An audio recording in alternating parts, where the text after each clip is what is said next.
오늘 본문의 말씀을 가지고 내 이웃의 집을 탐내지 말라라는 제목으로 함께 말씀을 나누고자 합니다. 한번 따라해 봅시다. 내 이웃의 집을 탐내지 말라.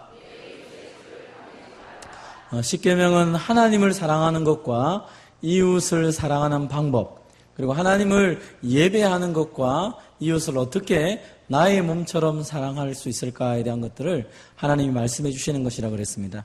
그래서 이것은 십계명을 지키기 때문에 복을 받는 것이 아니라 하나님의 백성인 것을 세상 가운데 표시내고 하나님의 백성답게 살아가는 우리의 아이덴티티를 위해서 하는 것이 이것입니다. 그래서 사람들이 나를 보면서 왜 당신은 예배를 드리십니까? 왜 당신은 부모를 공경합니까? 왜 당신은 거짓말을 하지 않습니까? 할 때 우리는 하나님 때문이라고 말할 수 있어야 됩니다. 한번 우리 따라해 볼까요? 하나님 때문에 먹고 마시고 살아갑니다. 우리의 모든 삶에는 이유가 있어야 됩니다. 세상 사람들은 삶의 이유가 별로 없습니다. 그냥 먹고 마시고 그리고 되는 대로 이렇게 말하지만 우리는 항상 하나님의 영광을 위해 살아가고 하나님을 사랑하고 이웃을 사랑하기 때문에 우리의 삶의 부분에서 결단을 할 때도 있고 절제도 할 때가 있다는 것입니다. 오늘은 마지막으로 10번째, 그렇다면 10계명 중에 10번째 계명은 우리에게 무엇을 말하는지를 함께 말씀을 나누고자 합니다. 소개문답 79문입니다. 제 10계명은 무엇입니까? 시작. 제 10계명은 내 이웃의 집을 탐내지 말라. 내 이웃의 아내나 그의 남종이나 그의 여종이나 그의 소나 그의 낙이나 무릇 내 이웃의 소유를 탐내지 말라입니다. 우리가 살펴본 것처럼 내 이웃이라는 것은 지금으로 말하면 교회의 일원 혹은 과거로 말하자면 혈연 관계에 있는 모든 사람들을 말합니다. 그래서 자주 만나기도 하고 자주 이해하고 자주 교류가 있는 사람들을 말합니다. 사실은 우리나라가 우리가 한국과 미국 또 미국과 또 다른 나라 이런 나라를 비교하면 별로 우리에게 그런 게 없습니다. 그러나 이웃 사촌이 논을 사고 밭을 사면 배가 아픈 것처럼 아는 사람이 뭔가가 될 때 우리 가운데 이런 마음이 생기는 것입니다. 그래서 오늘 본문은 이웃에 대해서 탐내지 말라라고 말합니다. 탐낸다는 것은 행동을 하기 이전에 있는 마음의 문제를 다루는 것입니다. 그래서 십계명 가운데 속에서 대부분의 십계명은 행동에 대한 이야기가 많습니다. 그런데 예수님은 이 모든 것을 마음의 문제로 우리에게 말씀하시는 것을 보게 됩니다. 내가 다른 사람에 대해서 또 혹은 다른 사람의 특별히 물건에 대해서 어떤 마음을 갖는가, 그것이 오늘 본문에서 말하는 것입니다. 다른 사람을 부러워하는 것은 죄가 아닙니다. 부러워하는 마음 자체는 우리 가운데 생길 수 있습니다. 나도 저 권사님처럼, 나도 저 장로님처럼, 저 집사님처럼 되었으면 좋겠다. 그것은 죄가 아닙니다. 그러나 죄라는 것은 그 사람의 것을 빼앗아서 내 것으로 삼으려고 하는 그 마음 자체가 문제인 것입니다. 십계명이 우리에게 요구하는 것은 무엇입니까? 읽어보겠습니다. 시작. 제 십계명이 요구하는 것은 우리 자신의 형편에 온전히 만족하고 우리 이웃과 이웃의 모든 소유에 대하여 올바르고 우호적인 정신 상태를 가지라는 것입니다. 그러니까 나도 그렇고 내 주위에 있는 사람에 대해서 올바르고 우호적인 생각을 갖는 것을 말합니다. 나도 감사하고 하나님 내게 주신 게 참 감사하고 우리 이웃에게, 우리 형제에게, 자매에게 저런 걸 주신 하나님께 감사합니다라는 것이죠. 대교리 문답도 별로 그렇게 많이 차이가 없습니다. 내 자신에게 주셨던 하나님 은혜에 감사할 뿐더러 다른 사람에게 하나님께서 은혜를 주셨으니까 참 감사하구나, 더 많은 은혜가 저 사람에게 있으면 좋겠다라고 소원하는 것을 하나님이 십계명을 통하여서 우리에게 원하신다라고 말합니다. 그렇다면 십계명이 금하는 것은 무엇입니까? 같이 읽겠습니다. 시작. 제 십계명이 금하는 것은 우리 자신의 재산에 대한 모든 불만과 우리 이웃의 재산에 대해 시샘하고 배합하는 것과 이웃이 가진 어떤 소유에 대한 모든 과도한 충독이나 애착입니다. 첫 번째는 불만을 갖는 것입니다. 하나님 나에게는 왜 이걸 주지 않았습니까? 그 불만 때문에 다른 사람에 대해서 시샘을 하게 되는 것이죠. 시샘을 하게 되고 과도한 충동과 애착입니다. 저 사람의 저것 나도 있었으면 좋겠는데 나도 있었으면 좋겠는데, 과도한 그 애착을 말합니다. 대교리도 별로 차이가 없습니다. 그래서 배합할 뿐 아니라 과도하게 끌리고 애착을 갖는 것, 그것이 이 십계명이 주는 우리에게 경고의 메시지인 것입니다. 다시 말하면 우리의 마음이 하나님이 주신 은혜에 감사하게 되면 이 십계명을 이겨나갈 10번째 계명을 이길 수 있게 되는 것입니다. 그래서 탐욕이라는 것 한번 따라해 봅시다. 사람을 중요하게 생각하지 않습니다. 내가 탐욕이 있는지 없는지를 보려고 하면 첫 번째는 사람을 귀하게 여기는가 아니면 사람보다 다른 것을 귀하게 여기는가를 보면 되는 것이죠. 우리가 어떤 이웃을 칭찬하거나 이웃에 대해서 많은 이야기를 할 때도 마찬가지입니다. 내가 저 사람에 대한 순수한 정말로 사랑의 마음으로 대우하고 있는 건지 아니면 그 사람에게 있는 것을 나와 비교하여서 열등감을 갖거나 혹은 그 사람을 수단으로 사용하고 있다면 그것은 잘못된 것이다 라고 말하고 있습니다. 두 번째 따라해 봅시다. 만족감이 없습니다. 얼마나 더 소유하면 만족하겠습니까? 라고 질문하면 대부분의 사람들이 별로 말하지 않습니다. 한번 따라해 봅시다. 조금만 더. 얼만큼 더 했으면 좋겠습니까? 조금만 더. 예쁜 사람 보고 얼마나 더 예뻐지면 좋겠습니까? 조금만 더. 부자들 보고 얼마나 더 돈이 있으면 좋겠습니까? 조금만 더. 이 조금만 더라는 것 자체가 자기의 기준이기 때문에 문제입니다. 항상 불만족스러운 것입니다. 조금만 더, 조금만 더. 물론 이게 긍정적으로 우리에게 도전을 주기도 하고 조금 더 이렇게 올라갈 수 있는 것도 있겠지만 그러나 탐욕 자체는 아예 만족이 없는 것입니다. 항상 조금만 더. 이것이 문제가 되는 것은 뭐냐면 같이 읽어봅시다. 시작. 돈을 사랑함이 일만하게 뿌리가 되나니 이것을 탐내는 자들은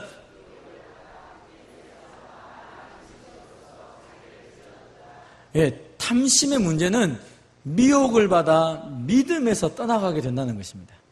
조금만 더를 추구했는데 믿음에서 떠나고 근심이 많이 생기는 것입니다. 이것이 우리에게 탐욕에 대한 것을 제시하면서 우리에게 참된 만족함을 있어야 된다. 자족함에 대해서 말씀을 하시는 것입니다. 세 번째로 탐욕이라는 것은 무엇입니까? 탐욕의 대상을 신으로 섬기는 것입니다. 한번 따라해 봅시다. 탐욕의 대상을 신으로 섬긴다. 여러분, 예수님의 제자 중에 제일 똑똑한 사람이 누구냐? 많은 사람들은 가룟 유다라고 얘기합니다. 왜냐하면 가룟 유다를 빼고 나머지 11명은 다 갈릴리 출신입니다. 그런데 가룟 유다만 예루살렘 출신입니다. 그러니까 아주 똑똑한 사람이죠. 그래서 가룟 유다에게 재정을 맡겼죠. 원래 똑똑한 사람이 재정을 맡습니다. 그래야 계산이 셈이 이게 실수를 하지 않기 때문에. 그런데 이 가룟 유다가 예수님을 팔게 되죠. 왜 팔게 됩니까? 예수님에 대한 그 여러 가지 많은 생각들이 있어서 팔았는데 성경에 보니까 돈 때문에 예수를 팔았다라고 성경은 말하고 있습니다.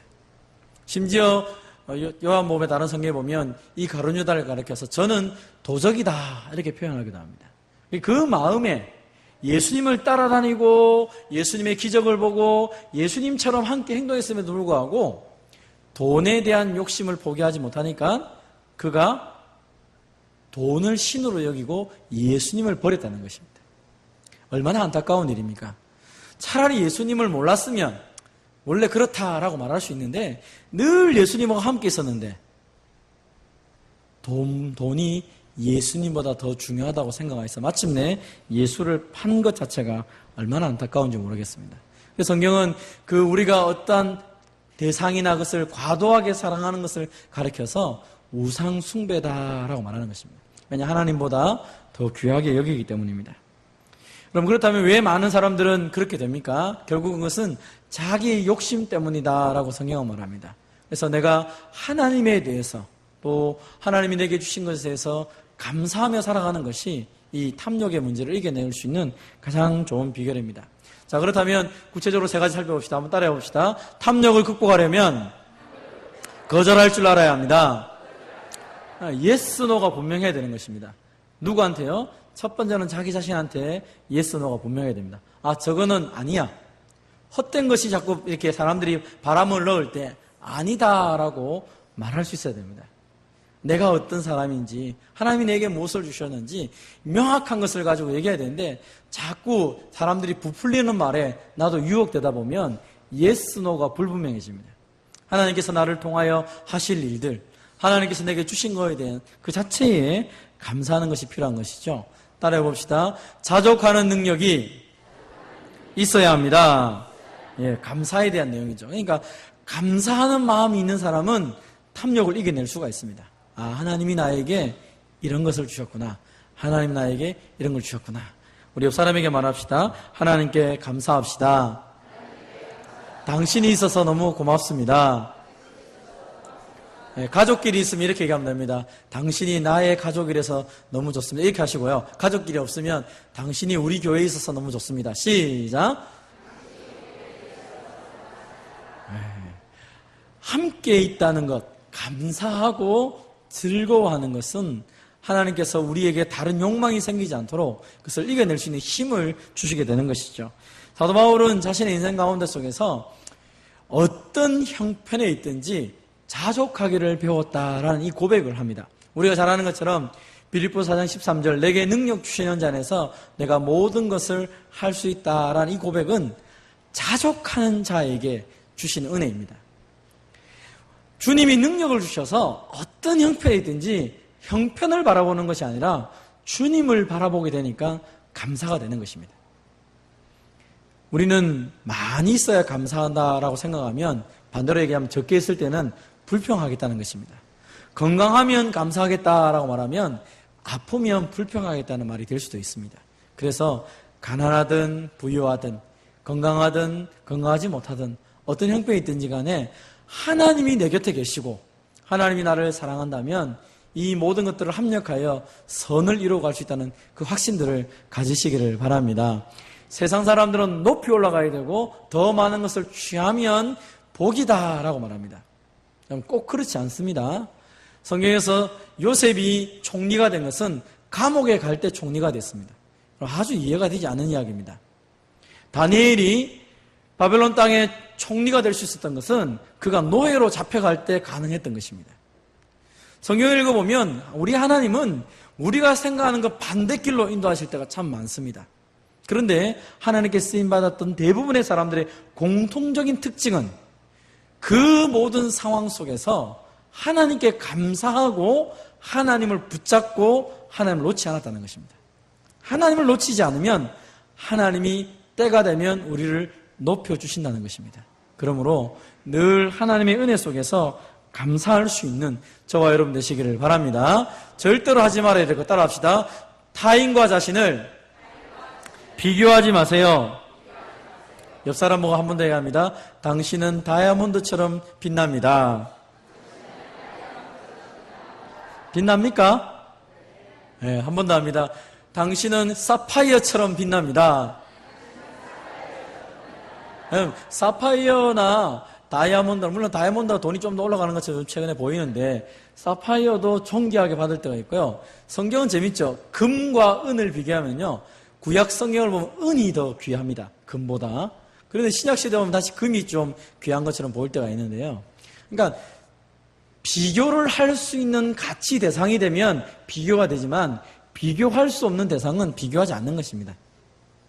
하나님이 나를 얼마나 사랑하셨는지 예수님이 나를 위해서 자신의 목숨과 맞바꿔 주셨는데 예수님하고 비교할 만한 것이 어디 있습니까? 옆 사람은 예수님의 목숨과 맞바꾼 하나님의 선물이잖아요. 그러므로 나도 그렇고 옆 사람도 그렇고 하나님 앞에서는 예수님보다 존귀한데 그것을 어떻게 비교를 할 수가 있습니까? 그래서 늘 비교하는 마음이 생길 때마다 늘 생각하는 것은 하나님 내 마음에 하나님의 사랑을 가득 채워주시고 내가 하나님의 눈으로 나를 바라보게 해달라고 기도할 수 있는 저와 여러분 되시기를 바랍니다. 소유의 넉넉함이 그 사람에게 더 풍성한 삶을 주는 것이 아닙니다. 예수님이 우리의 삶을 풍성하게 하는 것이지 소유는 편리하게 할 수는 있습니다. 그러나 지난번에 말씀드렸잖아요. 냉장고가 커봐야 버릴 쓰레기가 많아질 뿐입니다. 여러분 냉장고 큰 집 가보면 뭐가 있는지 모른다고 그랬잖아요. 뭐가 있는지 어떻게 압니까? 넣어놓은 지 언젠지도 모르는데요. 유통기한이 지나간 게 얼마나 많은지 모르겠습니다. 마트가 우리가 가까이 있다는 것을 감사하시고 그냥 자주 이용하는 게 낫습니다. 그래서 소유의 넉넉함이 넓은 집 갖고 있는 사람은 어떻습니까? 청소를 열심히 해야 됩니다. 그래서 게으른 사람이 넓은 집에 살면 고통스럽습니다. 너무 힘들기 때문에. 적당하게 우리에게 주신 것에 감사하면서 날마다 하나님 은혜 속에서 하나님 바라보며 살아가는 것이 진짜 은혜인 것입니다. 만족함을 반대되는 만족의 반대말이 무슨 말입니까? 따라해 봅시다. 염려해봐야 아무 소용이 없습니다. 그래서 오히려 염려하기보다 하나님 앞에 그 모든 것을 맡기고 기도하는 것이죠. 그게 우리의 삶을 이기는 것입니다. 그래서 예수님이 말씀했습니다. 그러므로 염려하여 이르기를 무엇을 먹을까, 무엇을 마실까, 무엇을 입을까 하지 말라. 왜냐하면 이건 이방인들이 구하는 것인데 너희 하늘 아버지께서 이 모든 것이 너희에게 있어야 할 줄을 아시느니라. 여러분, 이 다음 말씀이 뭔지 아십니까?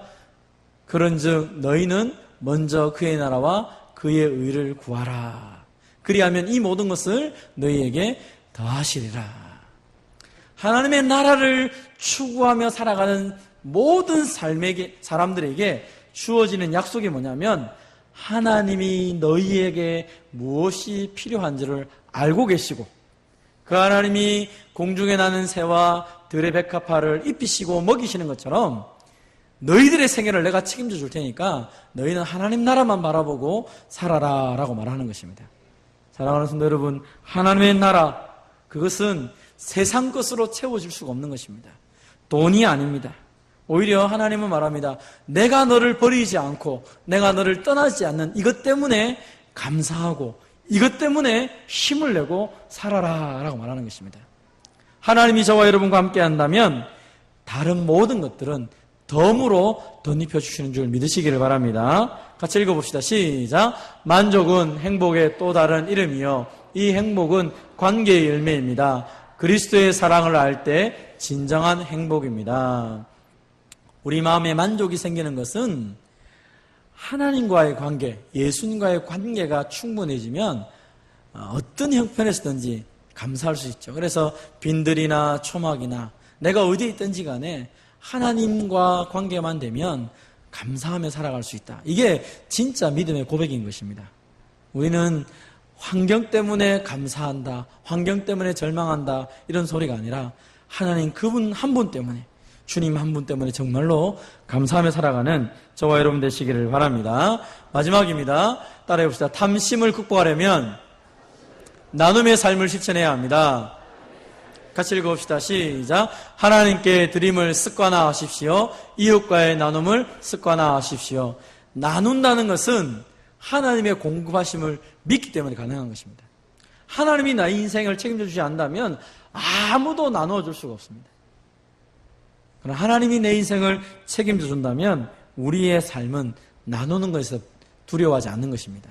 그래서 인생의 마지막 순간에 우리를 평가하는 것은 얼마나 많이 모았느냐 아닙니다. 얼마나 많이 주었느냐라는 것이죠.